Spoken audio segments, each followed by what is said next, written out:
Now, here's the hosts of Top Story, Kelly Glass and Jill Steen. Always the number to call. Good morning, Jill. Good morning, Kelly. I was wondering if you were going to get here. It was tough.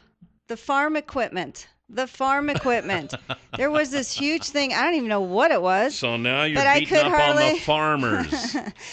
There were about 5 or 6 cars. I was going down Sugar Factory Road because that's the way I go, probably maybe 3 miles an hour in this huge line. And I'm like, I got to get out of here because I'm not going to make it to work. So I cut out on, I think it was Hankins. I couldn't last even longer. It was taking so long. Yeah. Lots of farm equipment on the roads right now with harvest season wrapping up and such. And what's the etiquette? Are they supposed to? I know it's huge, so I don't even know if I could pull over, but you're like, okay, there's a parking lot somewhere. Get in there and let us all pass. Unless I am mistaken, and if there are some exemptions, but I don't believe there are. If you are holding up more than 3 vehicles, you're supposed to pull over and let them go around. Oh, is that it? Yeah. I don't think he was, he must not have known that. Yeah, and I don't know. And I know that I understand. Farm equipment is huge now. No, and it's I've tough. never even seen stuff so big. I know they got some I'm big like, well, stuff I don't even know there. what it is, but yeah, but when you're backed up going like 2 miles an hour, 3 miles an hour, and you're like, well, oh no. I'm sure it's faster than that. But I don't think more there like were a lot maybe in front. 10 or 12 maybe. I don't think so. It was very slow, very slow. Slower than you could walk? It was slow. And so then I was like, that's when I decided to pull off. Another car pulled off, and I thought, I got to pull off. You're a trendsetter, so you pulled off and other people followed No, you. I followed someone else. Oh, okay.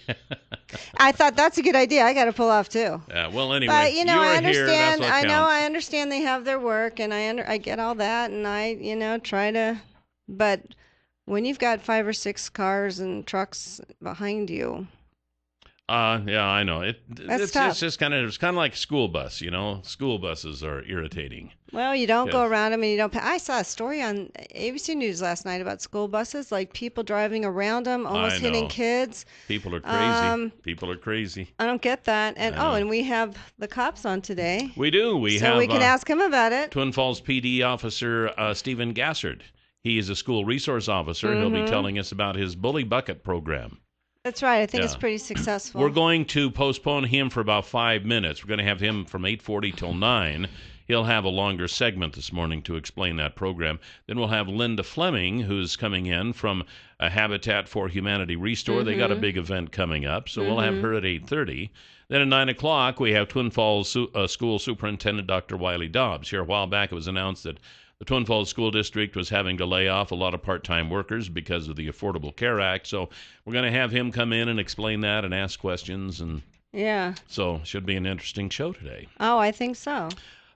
Before we get started with our news, let's go ahead and take this call, shall we? Top Story, you're on the air. Good morning. Good morning, Jill. That piece of equipment is an Idaho bagel maker. So they start by harvesting the wheat. Yeah. Was that so it might have been a combine, huh? I don't know what it was. I don't know. It was like I'm one of those asking the wrong person, huge wasn't thing. it? Aren't I? What it was.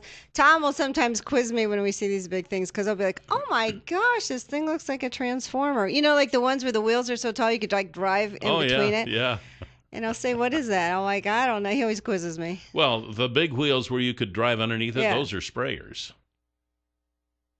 The really tall ones. Yeah, the really huge wheels. If you can walk under them, those are the sprayers, and then they put these big sprayer booms out, and then they spray. I don't know. So, but anyway, this time of year, you'd probably running into beet harvesters and maybe some combines finishing up the bean harvest or something. Probably. But anyway, that's it's just kind of one of those things around here. They're just going to get us ready. If it bothers you, maybe you should consider moving elsewhere because that's just the way it is. Oh, this you is know a farming what? That area. answer on anything is so stupid. I hate that answer. I get it, do, but when you're in a rush, area. Oh, Kelly, you of all people who drive, you can't stand when people drive 30 miles an hour on Blue Lakes and you're sitting there. If they have the capacity of driving the speed limit, it irritates me. But if it's a piece of farm, because I've been there, done that. I know what it's like to drive heavy equipment down the road, and people are mad at you and giving you the New York salute and stuff like that. I would never do that. I turned off. I just was worried I was going to be late for the show, but I guess this will give us practice and me my little zen moment in the car when I see 400 people riding their bicycles to Cliff Bar.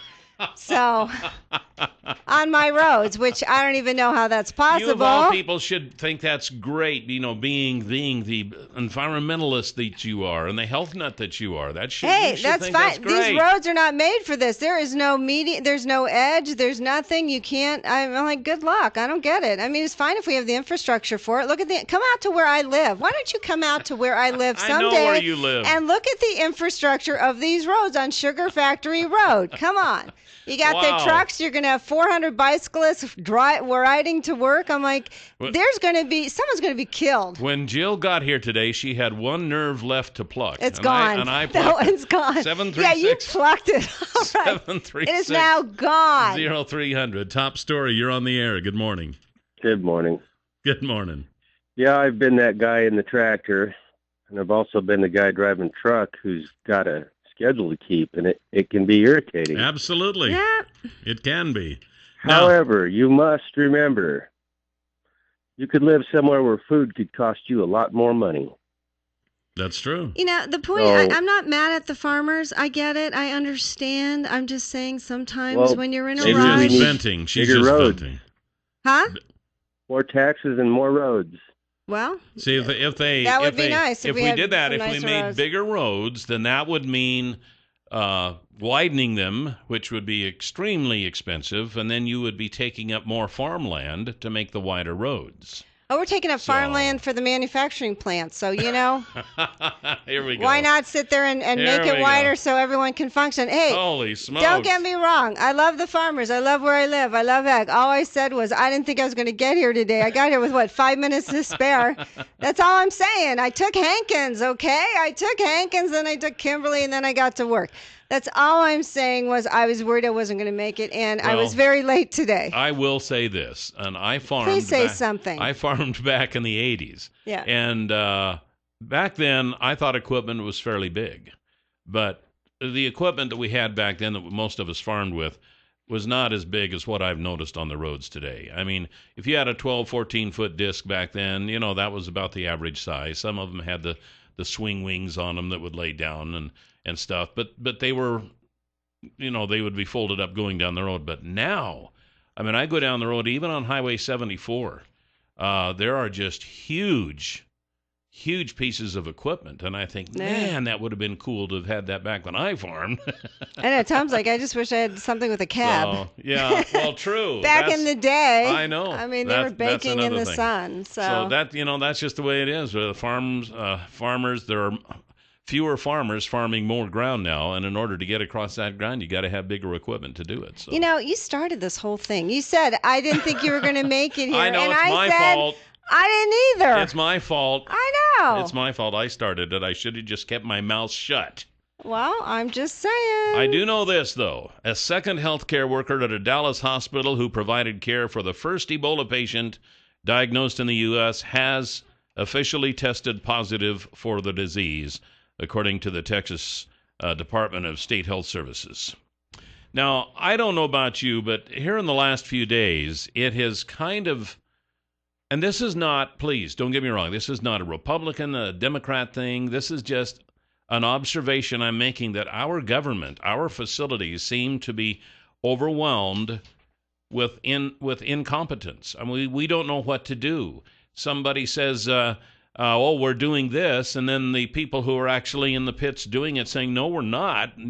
And it just seems like the left hand doesn't know what the right hand is doing. We got the Ebola seems to be spreading. Listening to a doctor last night, he says, don't worry, we're going to have a few cases of Ebola, but it's not going to turn out to be an epidemic. But it just seems like that things are just going from bad to worse, and nobody seems to know what to do. Well, I don't know if the thing of it is you have the human factor.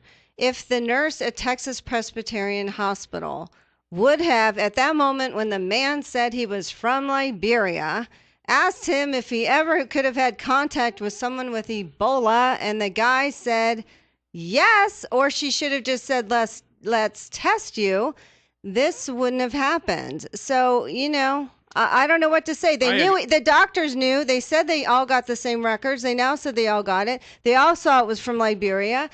you got a human factor going on there, and you can never control Agreed. that. But then you got the nurses who are saying, you know what, we didn't get our suits in time. They aren't any good. They don't, we have no instruction. Ta-da.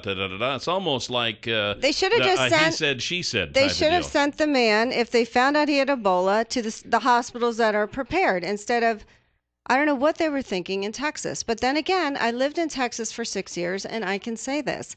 A lot of times you don't know what they're thinking in Texas. It just happens. I don't get it. I don't know. I don't know. Maybe they didn't know what Liberia was or where. Maybe they figured it would be more dangerous to transport them someplace else than it would be to just keep them there. They just transported the second nurse to Emory, Well, but they didn't transport that's because the Dallas people first said, nurse. we don't want any more. Our hands are full. They had no choice. The first nurse. Well, we had Cheryl Becker here said we were prepared. I don't know. 7360300. Top story. You're on the air. Good morning.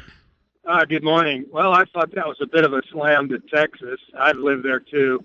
Hey, I live there. It is sometimes it's a slam. I live there too. Remember, they've got some pretty good med schools there. But anyway, I did hear this on one of the morning shows that the latest nurse actually called the CDC. Yes. And said, "Hey, I've got a fever. It's 99 and a half.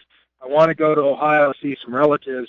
And someone, I don't know who, they didn't report, said, "Well, you don't fall under the parameters of the Ebola sideboards or whatever it is. So go ahead and go on the plane." 101 degrees. I think this was her flight back from Cleveland to Dallas because when she landed, the fever was the next day. She was fine going out. That makes my point. Nobody knows really what to say or how to say it or when to say it. It's almost like they're kind of making it up as they go. But then again, she's a nurse. She came from a hospital with an Ebola patient who died.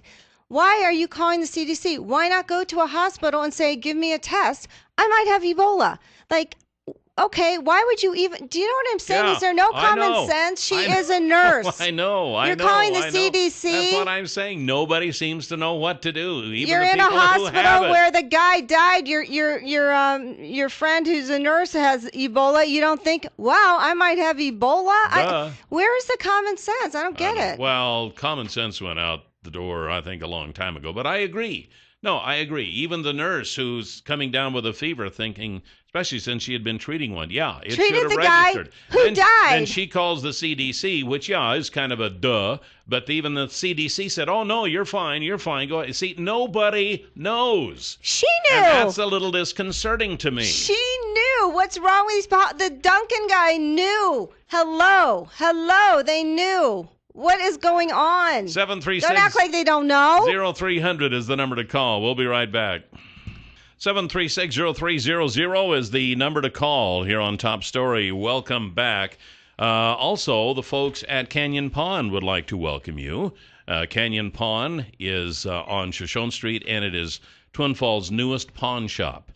Dave Hansen and the crew say, come on down, see all of our guns, see all of our camping stuff, see all of our fishing poles, see all of our woodworking equipment, tools, anything you would expect to see in a pawn shop. You will see it in the nice, new, clean Canyon Pond right across the street from Will's Toyota. You can give them a call at 933-2600. You can visit them online at canyonpond.com. They're also on Facebook, Canyon Pond. They're everywhere. You can't get away from them, nor would you want to. So stop in, see what they got. If you don't see anything that interests you today, stop in again tomorrow, because then there will probably be something, because that's the way a pawn shop is. I guess we still haven't gone. We got to make a lunch date. I know, Jill. I know. Things have just been so busy. Maybe next week. Yeah. Maybe next week we can do that. Since I was on vacation, you were just slammed. I was. Well, I'll tell you what. Since the federal government has all kinds of money now, since the economy has been fixed and everything is fine, and they got more money than they know what to do with, and they got more money than they can spend in Washington. The federal government is spending more than $2 million to develop a wearable insole and buttons that can track a person's weight in order to fight obesity. The National Institutes of Health has awarded grants for 2 projects that will monitor lifestyle behavior through technologies that will encourage people to exercise more. The first project awarded to Smart Move Inc., a company that provides physical activity coaching solutions, is creating insoles that will track a person's weight. A single device that accurately monitors body weight, posture allocation, physical activity, and energy expenditure would be an extremely useful tool for weight management, the grant's abstract states. The insoles work with a mobile phone app that would show the user their weight and physical activity levels. A video shows a person using an early prototype in 2011 while walking around a fountain. You know, I'm surprised of all the things in life that have been invented up to this point. Why hasn't somebody figured this out? We could have something that we could stand on or something that would show us our weight. I even have a name for it. We could call it a bathroom scale. Somebody didn't think of that. Before, after. I'm wow, shocked. I'm surprised the footwear industry hasn't come up with it. They come up with all sorts of things. You step down and the lights light up under your kid's shoes, which, by the way, Reebok turned that technology down when it was first presented to them. Is that right? Swear to God. They thought, oh, no, that's never going to sell. You cannot see a little kid without the shoes lighting up. Crazy. Yeah, anyway. It's like the guy who sold the patent for the paperclip for $100 or something like that many decades ago. Anyway, I'm surprised they haven't thought of it now. Can you imagine? Yeah, we don't think that's a good idea. All right, great. Anyway, but the point is, $2 million compared to the millions we're going to spend in the obesity epidemic. You know what? I don't know if I would use it, and I don't know how you would get it. I know they have those Fit Band things right now that tell you all this stuff. I don't know. Maybe it would help someone. Maybe standing on there. Does it? I don't know where you get the weight. Did you have to then go to your program or? Yeah, everything shows up on your smartphone. So before you eat and then after you eat. Well, why is it that we are developing these expensive solutions for simple problems? Because people like technology. You can get a bathroom scale for $15. You know, instead, this is probably going to be a $150 deal that everybody's going to buy so-and-so for Christmas this year, and everybody's going to use it for the first week, and then after that, it's going to But then it also measures your posture allocation, your physical activity. Some people like to know. You know, you got those little pedometers, how many steps you take. Why don't they leave it up to private industry? You know, I mean, instead, they're spending $2 million of our money to come up with something like this. Really, Kelly? How do you think the oil industry got developed? We invested as a government. We still do. Hello. They help private industry to develop things. That's how it works. But you know what? If there's a grant for it, we get grants all the time in this city for stuff. Oh, we got a grant for this, a grant for that. Oh, I agree. So, you know, I don't know. If it helps people, we have an obesity epidemic in this country. We really do. So I'm just saying that's probably not going to fix it. 7360300. It might help. I don't know. Top story. You're on the air. Good morning. Good morning. How are you today? I'm 25. I did sports all my life, and you know, a mirror really helps keep your focus on it as well. That's right. Well, you know and what? you probably already have one of those. Or just, as long as I can remember. Or just when you put your pants on, you sort of, you know, actually, we don't have a scale. I actually don't recommend people to have scales. Do you want to know why? Because it's depressing. Well, okay, say you gain 5 pounds, you eat more. Say you lose 5 pounds, you eat more. So either way, it's not your friend.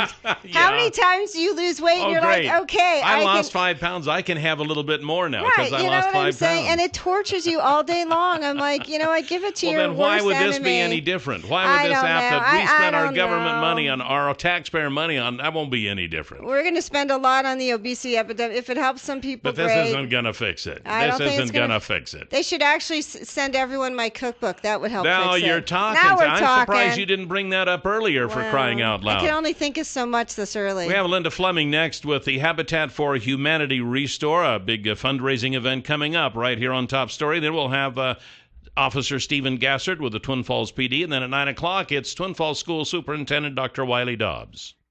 7360300 is the number to call here this morning on Top Story. Welcome back. We have Linda Fleming from Habitat for Humanity Restore. Good morning, Linda. Good morning to you. We had you in a while back talking about the home is where the art is, and that is coming up. We are about 3 weeks out, yes. Wow. So tell us what that is and how it works. This is a brand new night that is going to be really, really fun. We are working in cooperation with the Magic Valley Arts Council, two nonprofits here in the Magic Valley. On Saturday, November 8th, we're going to do an art and antique auction. We'll have not new, we'll have fine art from like artists here locally or things that have been donated, and as well as items from the Restore, things that have been repurposed and made into something really unusual and fun. I've got a beautiful table that's covered with copper pennies right now that one of our volunteers did. Is that legal? Yeah, well, you can pick them all off if you want. But the fun thing that we've added is going to happen, an art and antique appraisal tent. Boy, I'm tongue-tied at the second. That's okay. It happens sometimes. An appraisal fair, basically kind of like the Antiques Roadshow. Antiques Roadshow action, exactly. From 4 until 7, and we'll have a local expert there to take a look at your treasures. You bring them in for a small donation of $5. Take a look at it and see if it's trash or is it treasure. And this is interesting because last time you were in, I told you that I had this picture that the glass broke and I didn't want to spend the money to reframe it. I'm just done with her. I bought her in my 20s. I loved her. But you know how you just move on. Yep. So I took it over to you. You did. And I did some research. Right. I spent $325 on it in my 20s, which was way more than I could even afford, but I loved her. And you called me and said, or told me, Jill, are you sure this gal is worth $1,700 now? $1,700. No kidding. And That's great. said, well, Linda, you'll make a lot of money. So anyway, she's going to be auctioned. We have a very nice Hoffman lithograph donated by your very favorite Jill. Yeah. Douglas Hoffman. I always knew he'd be a good artist. That should raise the value of it just from Jill Skeen. Owned by someone famous. Local rich and famous celebrity. Yeah. Well, I don't know about that. But anyway, so that's kind of exciting to find out, That's the kind of things that we're getting in. We have some beautiful, large duck prints that are always very, very popular. We also have some pottery. We have actually a large pot that was wood-fired. The family had to stay up for 5 days and actually wood-fired this pot. It's amazing. We've got jewelry coming in. We've got all sorts of beautiful items. Wow. So it's going to be a night not to be missed. And when is the night? November 8th. It's Saturday, November 8th, and from 4 to 7, we'll have that appraisal tent going on, silent auctions, food, and also some live music. So you just kind of spend the afternoon strolling around, putting your bidder number down on many, many things. And then from 7 to 8, we'll have the live auction of some of the larger items. Oh, awesome. Lamps, beautiful couch tables, some Craftsman era items. Will mine be live auction, do you think? I think so. Ooh, why not? Big money, big money. Yeah, right now, what I'm going to bid. And donations are being accepted still, either at the Restore, Wednesday through Friday, 9 to 6, or Saturday, 9 to 2. And then also at the Magic Valley Arts Council, you can see a beautiful checkered game table that one of our volunteers has done outside of the Magic Valley Arts Council. It's going to be a really interesting conglomeration of items. Something for everybody. Yeah. Price ranges for everybody. That's now, right. is there tax deductible slips available for some of this stuff? How does that work? Any item that you were to donate to us, yes, you would receive a tax donation letter for that item. And you can donate it either to the Magic Valley Arts Council or to Habitat for Humanity. It doesn't matter. We're both nonprofits doing great things in this community. Absolutely. So where's the money go? We're going to split it 50-50. Okay. This is a cooperation. This is kind of a first-time deal for. I think it sounds great. It's a great idea. So, if nothing else, it's just a lot of fun. Sounds like. But also, you said that because my thing was appraised. You said anything under $5,000, you can just be appraised somewhat, and you can take the difference between what you paid and what you. You always want to talk to your tax man. Right. I'm not your tax Linda man. Fleming's giving tax advice. But there are ways that you can get a Yes. bigger donation with the amount it's worth, right? Correct. If you are knowing what the value of that item is and you're donating it to a charity, we give you a letter that says you donated a beautiful Hoffman print. It was this number, that number, signed lithograph, and you take it from there. Okay. So where can they interesting. go for more information on this, Linda? More information is available at our website, habitatmagicvalley.org, or just give us a call, 735-1233. All right, very good. It's really cool in there. You got to go in there and look at least. Oh, I'm going in to buy a couple of doors. Are I need ya? a couple of doors, so I'm going to go in Okay. this week and buy some. All right. So Awesome. I'll look then. Thank you, Linda Thanks, Fleming Linda. from Habitat for Humanity Restore. Great event. Thank you. And we'll be right back with Officers Steve Gassert. Gassard, with the Twin Falls Police Department. Okay, we'll be right back. 736-0300 is the number to call here this morning on Top Story. You're going to find out about the Bully Bucket program at the local schools here shortly. But first, wanted to tell you about Clearwater Power Equipment. Now, they've been in the Wood River Valley area for many, many years, and they decided to expand to the Twin Falls area. So they now have a store in Twin Falls that we've been talking about. They carry Husqvarna, they carry Echo, and you know what? That's all they do. They are experts. They know what they're talking about. You don't have to worry about the answers that you get being just something off the top of their head because they work in the lumber department somewhere. So stop by 252 Washington Street, 734-7767. It's chainsaw and leaf blower season. They got them both. And they got the Echo brand chainsaws, Echo brand leaf blowers. And with the wind that we've been having and such and the cooler temperatures, we're going to have more leaves falling. The wind yesterday was terrible. Yeah, well, boy, just all of a sudden, too. Yeah. So give them a call, and they're in the former General Building Supply building, and they'll be happy to hear from you. Okay, sorry, I'm re-signing it's really back hard in for him here. to do the show when he's doing other things. I know. I can't. Oh, look, there's a squirrel. I know. just can't multitask Shiny object. anymore. But I was trying to get to this. Well, we can't have the police in without playing their theme song. Exactly. That's betcha. We have. It automatically comes with them. We don't even have to hit a button. It's programmed that way. They come walking in, and all of a sudden we all start hearing that song. We have Officer Stephen Gasser with us from the Twin Falls Police Department. Good morning, sir. Good morning. Good morning. Thanks for having me. You bet. Now, you're the school resource officer, right? I am a school. I am one of the school resource officers for the police department. Okay. How many do we have? We have 5 total. We have one in every high school, every middle school, and then one in the alternative high school. Wow. Okay, so you guys are busy. You kind of move around too, don't you? We do. We also cover all of the elementary schools, and then we've started working with our local charter schools and other schools, private schools, working with them to kind of assist them as well. Wow. What do the kids think when they see you? We've built a pretty good relationship with the kids, and we spend a lot of time interacting with them in the lunchrooms and in the hallways, and some of us attend sporting events and help coach after-school activities and things like that. So we've been able to really build a rapport with them and allow them to see that there is another side to law enforcement other than taking people to jail. Yeah, exactly. And it's kind of a mission for you too, isn't it? It's kind of like being a teacher. You're not in it for the money or the fame or the fortune. You're in it because it's a mission. Yeah, we kind of attack it from a 3-prong attack.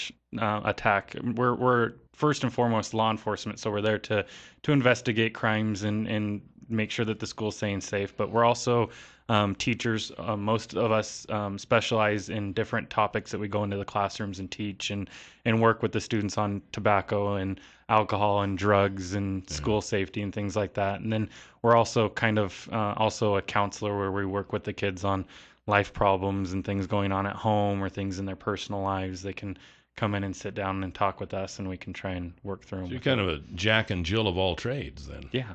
That's great. Yeah. Now, you were in some time back and talked about your Bully Bucket program. Yes. What is that, and how's it going? So back in February of 2013, I launched the Bully Bucket program, which is a program where at Robert Stewart there's a bucket in our library where students who are being bullied or have some sort of student that's causing an issue for them can go in and fill out a slip, put it in the bucket, and then I go and retrieve those twice a day and investigate it and look into it determine exactly what happened, what went on, and whether or not there needs to be any consequences. And Do then they put their name on it, or is it just anonymous? They can remain anonymous. So how do you follow that kind up of on? messes How up do you? the point, though. But how do you can't talk follow to them. up on it if you just say one kid bullied me? I mean, do they say who the kid is? They put on there who's bullying them, what they're doing, where it's happening at, and if there's any witnesses or anyone else saw it. And so far, most all of the ones that have been put in there, the kids are actually putting their names on the form. I've gone into the classrooms and met with the kids and had assemblies, and the kids are pretty understanding that, I'm going to handle this with kid gloves, I guess you could say, where I'm not going to bring someone in and say, Johnny came in and told me that you did this to him. Most of the kids don't know exactly where I get the information from. But they know who they bullied, right? So they're probably like, I'm going to kill that kid when I see him now, right? But Don't you think? when it comes to bullying, if you're bullying one kid, you're probably bullying other ones. Oh, so they might go, and so it's kind of, I look at it as you're doing this to other kids. I don't specifically say, did you do this to Johnny or Mary or anything like that.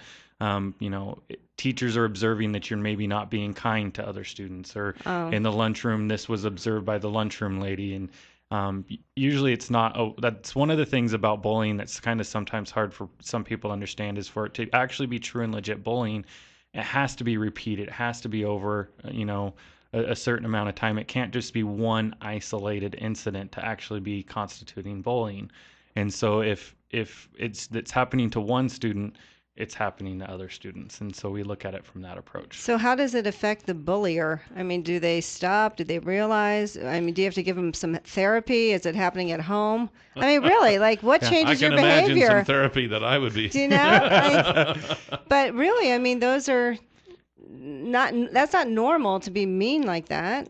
It's not. And that's usually when I bring the kid in that's doing the bullying and sit down with them and see exactly what's causing them to act like this. Are they having issues at home? Are they having issues with another kid? Are they being bullied? And so they're, to make themselves feel better passing on the bullying onto someone else. And I sit down with them and I see exactly what's causing them to be mean like this. And if it's issues going on at home, then that's when I get in contact with parents and say, hey, this is what's going on. Can we work as a team to try and figure out what's going on? If it's issues at school, I usually try and get one of our school counselors involved to say, hey, can we work with this student to maybe get his self-esteem back up, or whatever it may be to be causing the situation. And then unfortunately, sometimes it reaches to the point to where, I might have to look at getting the court system involved to maybe see if there's some resources through the court system to get them involved. So about how many entries do you have in your bucket list on an average day? Well, the first year that I did this program, I had over 130 put into it for that one school year. The number of reports into the bully bucket have gone down, but I contribute a lot of that to the fact that the students, now that I've been in the schools for several years and they understand that I take this very seriously, are coming and reporting things to me in person more than putting them into the bucket. They come into my office and say, I have to talk to you about a situation that's gone on. So do you think it's gotten better or worse? Or, I mean... It's definitely gotten better. At our school, at least, I really feel that the students have accepted this as their own program and have kind of taken it over. And there's several times, a week that I hear kids walking down the hallway saying, you need to stop that and be nice to that kid, or leave that kid alone, or else I'm going to report you to Officer Gassert. And so the kids have really started to adopt it as their own program, and kind of take control of it. And I'm able to just kind of step back and allow them to kind of make it their own. But I truly believe that it's made a huge difference on the amount of extreme bullying cases that we've had at Robert Stewart. I would like to say that we're going to completely get rid of bullying. I wish I could say that. But it's one of those, I don't think that we'll ever truly able to get rid of it completely 100%. Do they ever, do you ever deal with when someone bullies someone in social media? Yes. Because that seems to be and that is more, I think, traumatic for kids because it's everywhere. Yes. And with social media, how easy it is to post something on there and then, go on there and take it off, or privacy settings and things like that. As law enforcement, it's really hard for us to investigate those because of the fact that kids, when they find out that I might be investigating it, can hop on Facebook on their cell phones or their iPods or anything and get the post taken off. And so it's really hard for us to investigate those and to handle those. And what do you think the biggest cause of bullying is? Because it doesn't start with the kids. You don't grow up. You just don't come out and become a bullier. Like, what do you think is causing them to do this? Is it home? I think a majority of it is a learned behavior. That sometimes there's situations where some kids might not be taught the life skills of being kind and respectful, and that everyone deserves the right to be able to go to school and not be picked on and not be teased. Can you imagine that many parents, though, out there that are really this bad, that pass this on? Do you know what I'm saying? Because it seems like it's huge amounts. And I'm not so sure, though, that it's always the parent, that they learn it from the parents. Exactly. And it's not exactly the parents that I think that they're learning it from. Aunts, uncles, grandma, grandpa, big sister, little sister, big brother. Friends that they hang around with. Friends. Unfortunately, we don't have very many nice people here. Like, what's going on? So social media, they learn it from social media. So when I say it's a learned behavior, it's not just the parents that they're learning it from. Look at TV, look at reality TV shows. I mean, they're at home watching these and learning that it's cool to be mean to people because that's what's on TV, that's what's on reality shows, and that's so pathetic. Does it seem like you're plowing the ocean a lot of times? Yeah. Yeah, it just doesn't make any difference, but obviously with a hand shovel. Yeah, and that's why I've kind of taken on a new approach to it. I'm not trying to completely stop the bullying. The new approach I've taken to it is next week at Robert Stewart we have what's called Kindness Week that I'm putting together, and we're teaching the kids the life skills of kindness. And one act of kindness can create a chain reaction. And I'm kind of reapproaching it as if we can teach the kids the skills that are the opposite of being mean and bullying and things like that, that maybe we can make a difference on the approach. See, to me, why that's what parents should be teaching your kids. I mean, I remember didn't your mom tell you this? Your grandmother, your aunt, your uncle, whatever. Like, to me, it's like, what, they're not even learning this at home? It's a different world now. I don't know. You know, I mean, really. It's just crazy. I mean, you have kids having kids. And they're not raising the kids; they're just allowing them to grow up. Yeah, you know, they're allowing them like 16, to be raised by the computer and the Xbox and the TV and stuff like that. So, so it's a whole different world. Have we ever had a problem with suicide? And have you seen this a connection to this, or has it gone down? Because across the country, you would see kids, and a lot of gay kids, teens, you know, killing themselves. Do you think did we have a problem?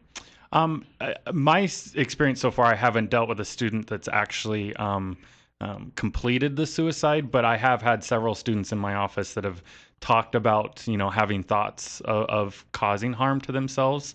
And that's when, you know, myself and the school district come together and figure out exactly what we need to do in that type of situation to not only get the student help that is being bullied and having these thoughts and thoughts about harming themselves, but also take swift action on the ones that is causing the bullying and creating issues for that student. Before we run out of time, you've handed me this sheet of paper here. It says "Rise Above Bullying." Is this your next step? Hold it up. Oh, I guess I could. I keep forgetting we're on video now. I know. Yeah, Rise Above Bullying. So you can go to our website and watch a KLIXcast and see that. All right. Yeah, this is a new campaign that I'm creating called Rise Above Bullying, and I kind of have going along with that kindness approach of being kind and going above bullying and being better than being mean and being the kind person and treating people with respect, and that if we all make the change to be kind to one another, do the random acts of kindness, and do several things to be nice to one another, that the bullying might go down and be limited a little bit. And so this campaign's kicking off next week. All of my staff at Robert Stewart and O'Leary have joined on this year. Wednesday, October 22nd next year, we're doing Rise Above Bullying Day, where all of our staff will be wearing Rise Above Bullying T-shirts to show that we're all next year or next week? Next week. Okay, you said next year. Oh, my apologies. Next week. We're about out of time. We have literally seconds. But have you ever had any kids come back to you and say, "I'm glad you intervened, because if you hadn't, I'd have probably killed somebody," or you saved me from myself? I've had 2 already. Really? Aww, yes. How does that make you feel? it makes me understand why I do this job and the fight that I'm fighting. Nice. Yeah, Nice. that's excellent. Well, keep up the good work. Thank you. Absolutely, and be careful out there. I have so much more we could talk about, but we're out of time, so we'll have you back. I appreciate it. Thank you. All right, Officer Stephen Gassard with the Twin Falls Police Department School Resource Officer, one of the 5. We appreciate it. We got Wiley Dobbs next. Next what hour. a transition. That's right, here on Top Story. 736-0300 is the number to call. Welcome back to Top Story. It's a little chilly today, around 41. I don't know, is the sun shining? Is it cloudy? What's it doing? I don't know. Sunshine. I know it's heating up in here, isn't it, Wiley? It's heating up in here between you two. I'm going to get out of the way. We're changing topics right now. Twin Falls School Superintendent Dr. Wiley Dobbs is our guest this morning. Thought we'd have you back. How you doing? Great. Thanks for having me here Always today. good to have you, Wiley. It's always good to be here. We wanted to have you back so you could explain the slashing of the personnel, the part-time personnel in the Twin Falls School District. Well, I'm glad to be back to visit with you about that. I think probably the article maybe was a little inflammatory. You think? The slash, slash, tough hack, work? axe. What in reality what happened is about last February is my recollection. I think it was early February, maybe mid-February. We talked with an attorney from our benefits broker. And our attorney let us know that during the 2014-15 school year, there'd be a measurement period, and we would find out the average hours that people worked during this school year, and then we would be required to provide them with full benefits if they worked over 30 hours. Mm-hmm. In reality, what's happened is that full-time now is 30 hours when in relation to the Affordable Care Act. We have 150 part-time employees that would have met that standard. They were working 6 hours a day, so that was 30 hours. And to provide the benefits, it would have cost our district $1,004,900.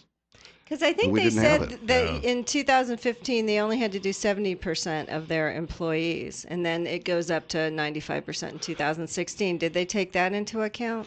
That really wasn't a factor here because we provide insurance for all of our employees that are full-time now. Mm-hmm. So that's not a factor for us. Our issue was we're providing half-time benefits for half-time employees right now. We would have been required to provide those half-time employees, as they're related now, we'd have to move them to full-time status and provide full-time benefits for all of them. So these were people that were all 30 hours a week? So you couldn't reduce them to 29 hours?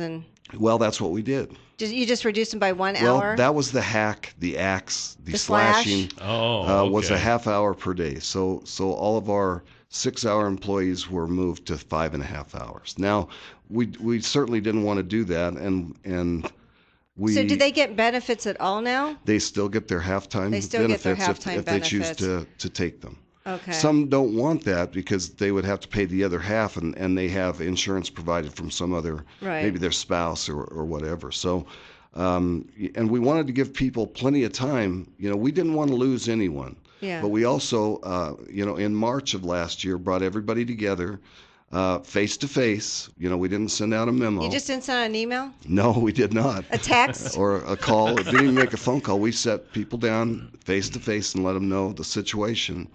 And, we didn't want to lose anyone, but we also wanted to make sure we gave them the opportunity to change if that's what they had to do. If that half hour per day was a deal breaker, we knew that we had to give them the time to make those decisions. And we did lose a few people. How much do you think it affected them financially over the school year? Well, a half hour every day. Yeah, it's it depends on where they are in the salary schedule, and I don't really I wouldn't want to hazard a guess, but probably over the course of a year, maybe $1,000, $2,000 total. Mm-hmm. Well, and it's different depending on the employee. Right. So if you figure 10 hours a month, which that kind of works out to, and that's over a 9-month period. Mm-hmm. Okay, and then you say an average of $10 an hour. Is that a fair? That's fair. Okay, so you got $10. See, what did I say?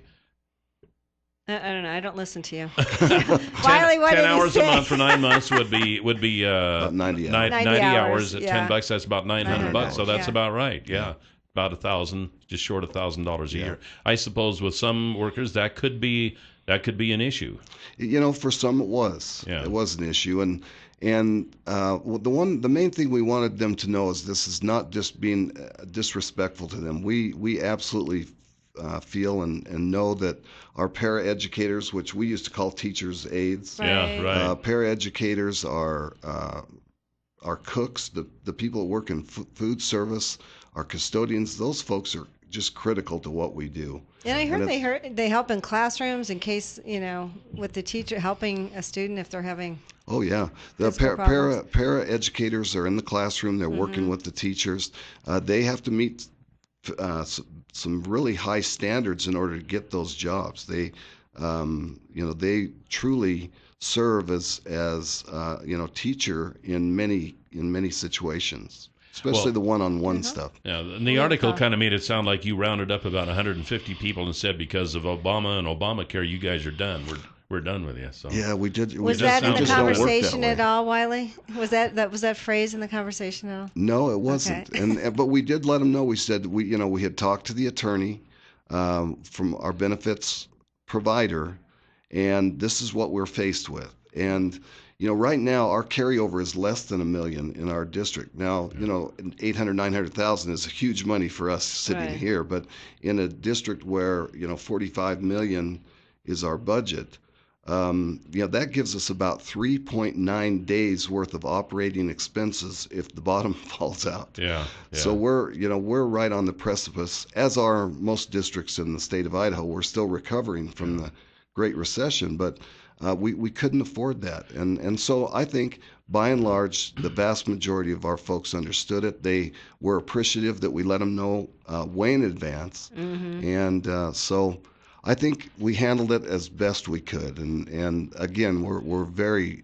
sorry that we have to make any kind of cuts at all, but that's the way it happened. But, and some people are saying, and some people are saying, well, Kimberly didn't have to do that, and Jerome didn't have to do that, but they're smaller districts too. Would that be the reason, or? Well, they're smaller districts, and in calling around and looking around, we found that we have a lot more part-time people than most districts, and so we've utilized our funding to provide part-time help in many situations involving our food service programs, the help we get to the kids, and the people who come on and work that way are looking for part-time work.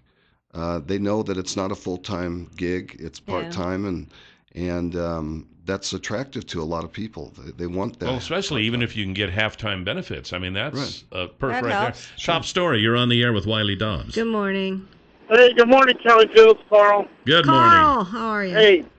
Well, I have a 10-year-old stepdaughter that's goes to Harrison School, and I was kind of wondering, how's this going to affect, the programs that they have at the school that she participates in? That's a great question, Carl, and a lot of people want to know how that's going to affect my kids. If you have kids in our school district. What we've done is maybe trimmed a little bit off the start time that the paraeducator, if it's a paraeducator. This doesn't affect anything dealing with the teacher in the classroom, but the extra help that we provide with the paraeducator, they start probably, we trimmed a little bit off their morning start and a little bit off the end start. So instead of starting maybe at 9 and ending at 3:30 because they have a half-hour lunch, they'll start 15 minutes later and finish 15 minutes earlier. Yeah. Okay. So in the overall scheme of things, it doesn't sound that bad. As we handle as best we could, and I think that with minimal damage, if you will, the kids probably won't notice much of a change. It'll be a little bit of time off in the morning, a little in the evening, or in the afternoon as they end school, but. Again, we didn't want to do that. We would have preferred to have kept it that way, and we don't want to minimize the fact that it is a cut to some people, and we didn't want to have to do that. But I feel like we made the right decision. Well, yeah, and I guess if you had more money, obviously coming into education, you wouldn't have to deal with this, right? Well, maybe not. I mean, $1 million is a pretty big price tag. to keep people fit, for the time I'm talking here. I mean, this is kind of a business decision. Sometimes, you have to make a business decision for the good of the organization. And I don't know that we would continue to have those folks work 15 minutes this side and that side of their half or their part-time day to spend $1 million on that. We'd have to weigh that out. Do you see this correcting itself in the future, where maybe you can go back to the way it was, or? Well, I don't, unless there's a change to the Affordable Care Act or Obamacare. I just don't see how we would be able to provide full-time benefits to a group of folks that used to be considered part-time. Yeah. Right. Yeah. So, but you also said it was cooks and janitors and things like that? Mostly para-educators, the teacher. So it's mostly that group? Mostly that group and our food service folks. We have some custodians, we call them casual custodians. They're like substitute custodians. If a custodian someone is gets sick, then we float them casual in there. one. A lot of stuff goes on in the background that we don't We think have no about. idea. Well, and then it This is just the struck me as expose. that's Tell probably, us, Wiley. yeah, that's probably a funny term. As I said it, I thought Casual casual custodian. custodian. That's right. Not serious, just casual. It's happening. Now Got the peanut gallery laugh. Thank you, Eva. All right. Now the school board just recently passed an emergency levy of about $1 million. Correct. But this wasn't associated with this other issue. No, we have a budget advisory committee. It's made up of people from our community, people from within our school district, and the emergency levy is money that helps us pay for the costs of the additional students that we got, the influx that we got. We started with about 250 more students this year than we started with last year. So does anybody say, well, they passed it for $1 million for that, couldn't they put another $1 million in and keep these people employed? Well, we had to pay for new people to work with the new kids. So I see. So it's not like we stayed with the same number of employees and then added the $1 million emergency levy. We had to add employees, some para-educators to help in classrooms that have the high numbers. How big are the classrooms now? Well, in most cases, we're largest. optimal. We're in pretty good shape, but the largest ones we have some 30, 31, 32 kids in the classroom. In probably fifth grade is our major area. And in 3 schools, we have classrooms that are 30 and above. So, Wiley, did you not anticipate? Because I know you guys plan like all these kids coming, just more people moving into the area. And we may have to wait until the next segment to answer that. Okay, well, the rest of the question is this going to be a problem going forward? Mm-hmm. All right, That's so we'll be right back to Twin Falls School Superintendent Dr. Wiley Dobbs here on Top Story. We are back. 736-0300 is the number to call. We have Twin Falls School Superintendent Dr. Wiley Dobbs. If you have any questions or comments for him, this would be the time before he goes back into his cage, I guess. If your little snowflake got a bad grade, call in and then talk to Wiley Dobbs about it, see if he can fix it. I'm sure there's something I can do. I'm sure. We know you can, Wiley. We know you can. By the way, yesterday's $100 instant winning name in the $100 word of the day is Janice. Janice Reeves. Janice Reeves, congratulations. And your $100 word of the day for today is host. Host. H-O-S-T. Host. So go to our website, newsradio1310.com, click on Word of the Day, type in host, listen tomorrow. If you're your name tomorrow and you played the word today, it's $100 just like that. All right, so we got a phone call coming in, but let's go back. Your question to My repeat that question. You needed the emergency levy for 250 extra kids that have flooded the system. Mm-hmm. I know in some of your past speeches, you talk about how you've calculated how many kids come each year. Why was this a surprise, and is this something that the taxpayers should be expecting from in the future? Do you need to sharpen your pencil or something here? Well, and it's a great question. And in the spring, we meet with every principal. We go around and we work with each principal to project what we believe our classes, each class is going to be, each grade level, each class, and the secondary level, of course, it's by grade. And we came pretty close. and we were able to hire the adequate number of teachers for the most part. We missed it in 5th grade, and we had a group, a larger number of 5th graders move in than any other grade level. So it was one of those things. And here's the problem. In years past, back when I was director of operations and I would watch the then superintendent, Dr. Donick, work, he was able to do some things at the end of August and hire a couple of teachers and place them where they were needed. There's no one left in August to hire. We have a teacher shortage. Hired? We have a teacher shortage. We have probably 6 teachers that we have hired that aren't accredited, that don't have their credential for that specific classroom. For example, we have one of our employees is a student teacher.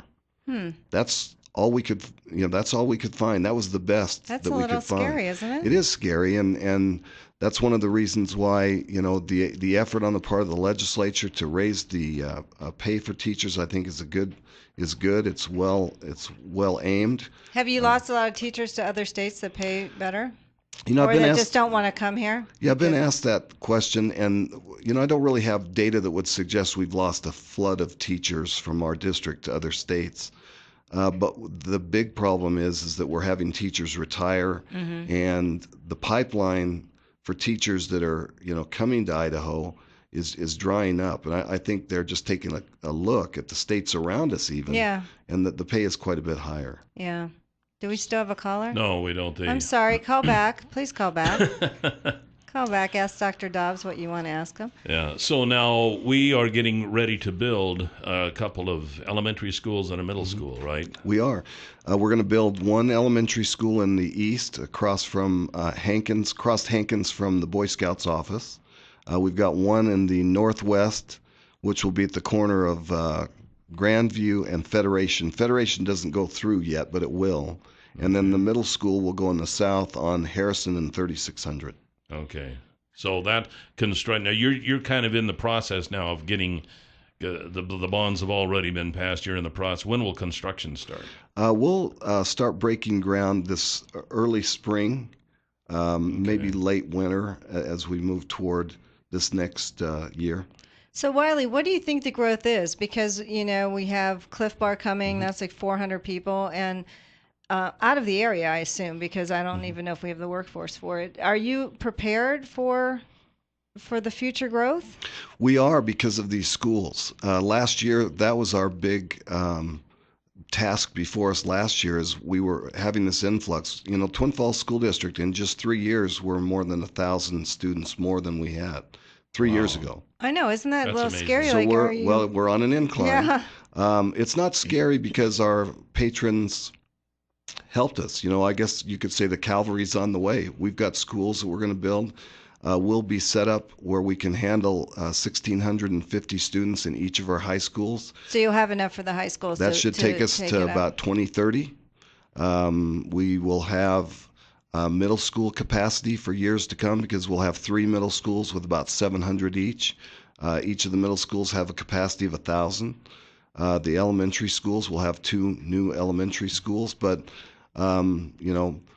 probably what we'll need in the future, maybe in 2022, 2023 is what we're projecting, is another elementary school. Wow. So we've got a pretty good handle on it, and what the growth is, it is the economic development that we've seen in our community. I'm sure of that. Yeah. Well, Dr. Wiley Dobbs, thank you very much. It's always fun talking to you. We appreciate it, Wiley. We go back a long way, so we always talk about back in the old times. Back in the old days. That's right. How do you guys? How far back did you go? Oh, we go way back. Is it way back? Oh, way You got any stories Way on back. Kelly I could use? I got several stories on Kelly. We'll talk As at Rotary. we're leading up to his retirement, let me know if you want to have me on. I do. All right. Thanks, Dr. Wiley. Dobbs. We appreciate it. Thanks, you guys. We'll be right back here on Top Story. Welcome back. Ooh, I better turn this down. 7360300 is the number to call here on Top Story. We're going to get a report on Oktoberfest from last night in just a moment. That's right. We said call back, let us know how it was. That's right. I think we gave it to Joe, Steve, and Leah. Yeah, we got Leah on because that was part of the deal. You tell us how it was, and we'll give you the extra ticket. We are so cruel. Before we do that, though, I just wanted to mention as the irrigation season kind of wanes a little bit for the year, it'll be starting up as quicker than you think. And because of that, you want to do some planning this wintertime for your irrigation system.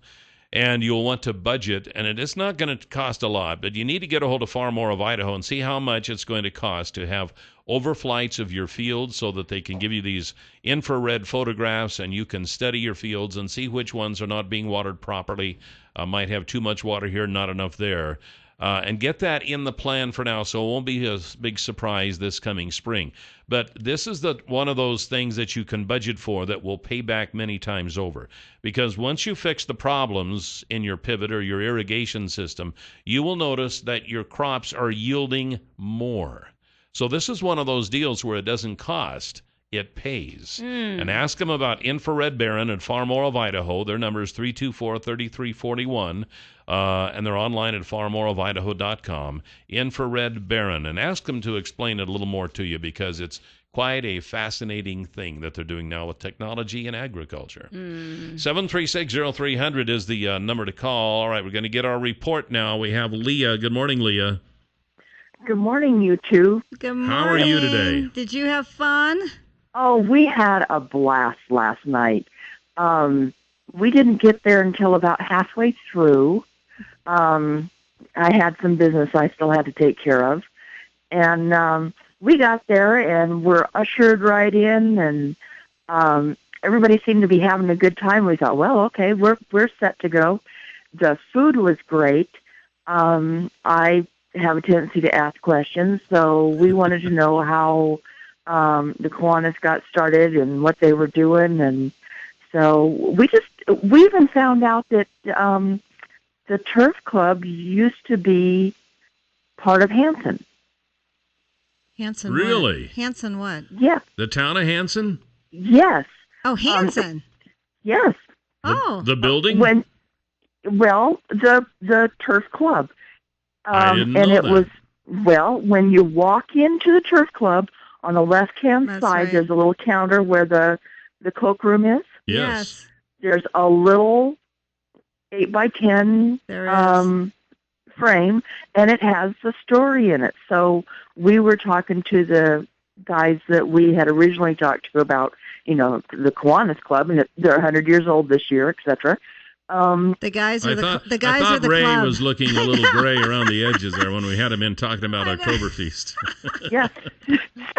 So anyhow, we started chit-chatting about that, and now I've got to go down here to the city hall because nobody knows where it actually was. But it was on a piece of property that they said it was 10 miles southeast of Twin. Oh. And they talked the city of Hanson into, what's the word I want?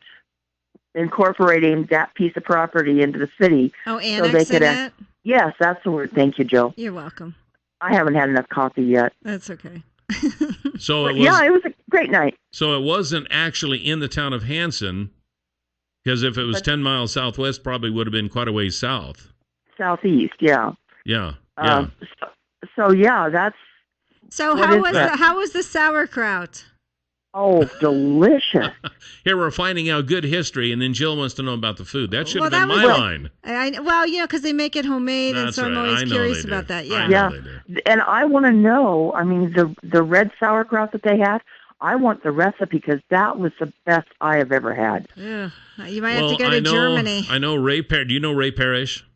Yes. Okay, he's the guy with the recipe. He even traveled to Germany and paid huge amounts of money for that recipe and brought it back. He paid money for the recipe? Oh, absolutely, yeah. You're joking. Yeah. I think he's still making payments on it. You're joking. So, but he's the guy responsible for the recipe, so he works for D.L. Evans Bank. So you give him a call and you tell him you want the recipe. You tell him that I told you to call him, and he would give you the recipe. Well, he might not. Will do that. He might not. He might not. I haven't even given my best friend my stepmom's. It's kind of like with Wiley Dobbs. I know enough on Ray since we went to school together that he'll do anything I say. Is that right? Well, Lee, I'm glad you had a good time, and thanks for letting us know. Yeah, that was fun. And thank you for the extra ticket. That made it easy to take we have company in from out of town. Oh, cool. That was nice. All right. And he was very impressed. Well, good. Very good. Well, we appreciate you getting the tickets and going and reporting back to us. So thank you. We'll talk to you soon. And don't forget to get a hold of Ray. Don't forget to get a hold of Ray and tell him Kelly said to give him that recipe. I'll bet he will. I bet you won't. What do you want to bet? We'll be right back here on Top Story. 7360300 is the number to call here on Top Story. Stanley and Company has the low and honey loader, but of course you knew that, right? I did. Loads any kind of manure, liquid, frozen, or dry, and up to 7 miles an hour. And you can, if you have a feedlot or dairy operation, you might be interested in one of these, and you can see one in operation before you buy. And you can call Pat Hartzell. He can set up an appointment so you can see one. You can kick the tires. You can knock on the thing. You can talk to the owner, talk to the operator, get all the skinny about the low and honey loader before you plunk down your hard-earned money for one of those. And then if you decide, yep, I want to buy one, Pat Hartzell can do that too. I'll bet he'd have a contract in his rig. His personal cell is 280-1167. Give him a call, 280-1167. Tell him that Kelly and Jill told you to call. That's right. Yeah. We got a caller, so let's go ahead and take it here. Top Story, you're on the air. Good morning. Good morning. Good morning. Hey, I went to the Oktoberfest last night, and it was great. I got there about 10 minutes to 5, and 99% of the parking lot was full. Oh, wow.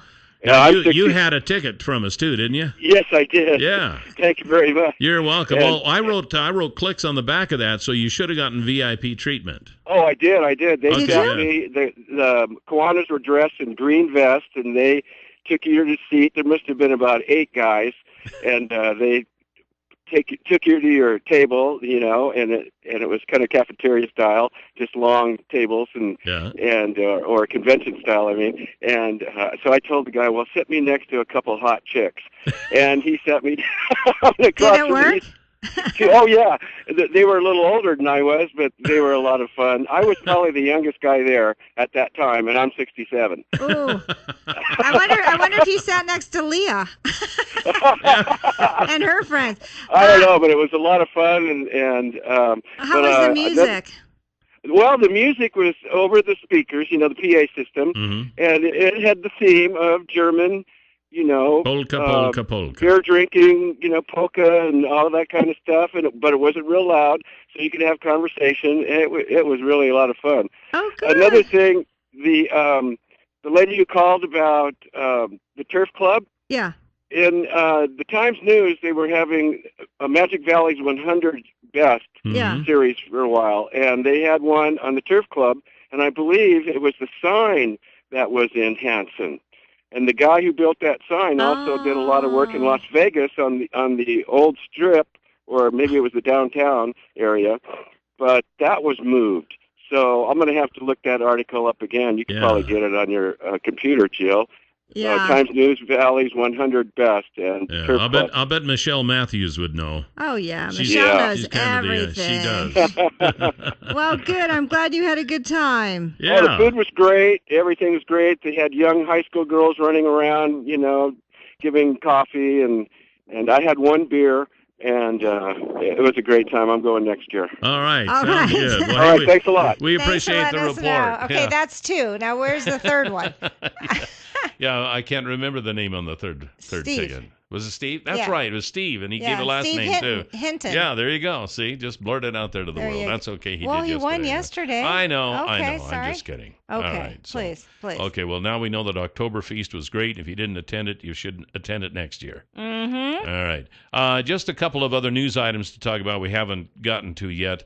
When we talked to him on the show, I don't know, sometime back, I don't remember when, Will Brown. Yes. The air pistol athlete. The Twin Falls scored a U.S. Olympic quota to start things right, according to the Times News, for the USA shooting team competing at the Championship of the Americas in Guadalajara, Mexico.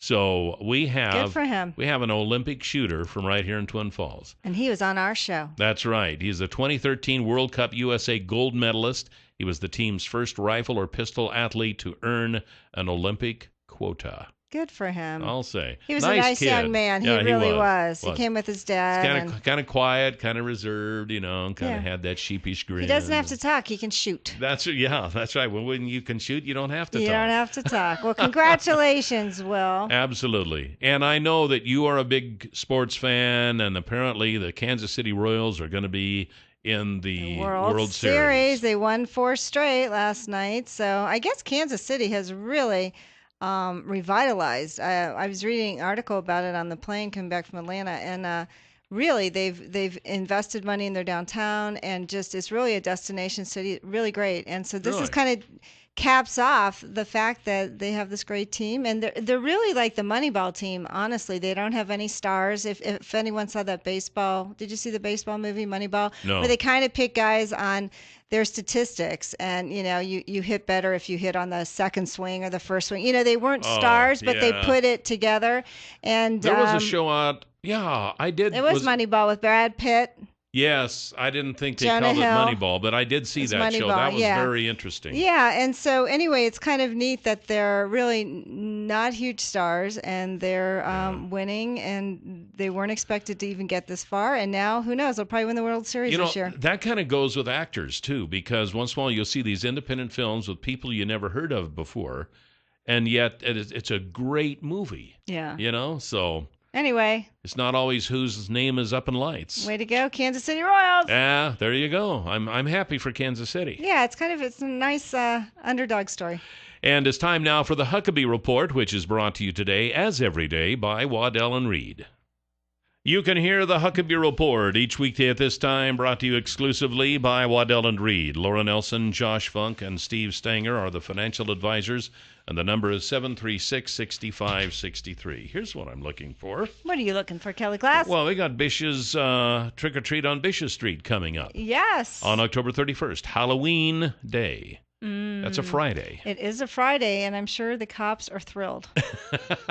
Yeah, Things probably always so. go a little awry. It's going to be good because we're having Trick or Treat on Bish's Street with Bish's RV. They set up all of their RVs in a big circle, and it's going to be in the parking lot of Fred Meyer this year. Oh, at Fred Meyer. Yeah, so It's going to be a nice big area there. It starts at 3:30. It goes until 6. You can dress up the kids, head for the Fred Meyer parking lot on Blue Lakes for trick-or-treating door-to-door in RVs provided by Bish's RV Supercenter. And there's different sponsors that get an RV for the evening, for the afternoon, and they hand out stuff. And I know there's dental folks that hand out like toothbrushes and which stuff the kids like that. will need right afterwards. That's right. I know the county sheriff's department always participates in that, and it's really a lot of fun. It's a good place to bring the kids, get them all dressed up in their Halloween costumes. It's over at 6, so if you wanted to quit then, you'd be fine because they'll have a lot of stuff in their bag, but it's early enough to where if there are other Halloween things going on that the kids want to be involved in, you still have plenty of time to do that. That's right. So I would suggest come down. It's a nice, safe environment. If you're worried about your kids walking in the dark, because it is dark, and tripping over each other or, whatever. It's a nice, safe environment. They get plenty of candy. Yes, they do. And so does Kelly. I never eat any candy. Never, never, never, ever. Kelly, I think I'm going to go dressed up in an Ebola outfit. Really? I thought you'd maybe go as, I don't know, a retiring co-host. Well, I could do that too. Yeah. I could just show up the way I am. Because your costume broke. It did. I'm a little upset about that. I had one of those little green leprechaun hats. That was when we were in the St. Patty's Day parade. I know, and I had that thing for several years, and the band broke, and I need to find another one, I guess, because nobody could guess who I was when I had that little hat on, I'll tell you. No one. No. It was such a mystery. That was incognito, man. I could rob a bank wearing that, and nobody would know who I was. I know. We'll go find a costume for you. Of course, all you have to do that anymore is just hand them a note anyway, so it's not a big deal. Or be in a wheelchair and just get a cab. Take a cab over there. You don't have to roll there. Hey, thanks. You can dress up as a bank robber Yeah, in there a you go. wheelchair. Good idea. I might twin. do that. We've got a wheelchair. I might do that. Okay. All right. Who do we have tomorrow? Do you have the? I do. We have a lot tomorrow. We have the CSI. We have a comedian, Key Lewis. We have Christina Glasscock, the county clerk, talking about what's happening with the elections, gay marriage. We have Sandy March from the Rotary After Hours Club. They're having a Rotary Cemetery tour. Man, lots of stuff coming up tomorrow. All right. And hopefully a little Open Mind Friday. All right. See you then. Have a good day. Goodbye, Jill. Bye, Cal.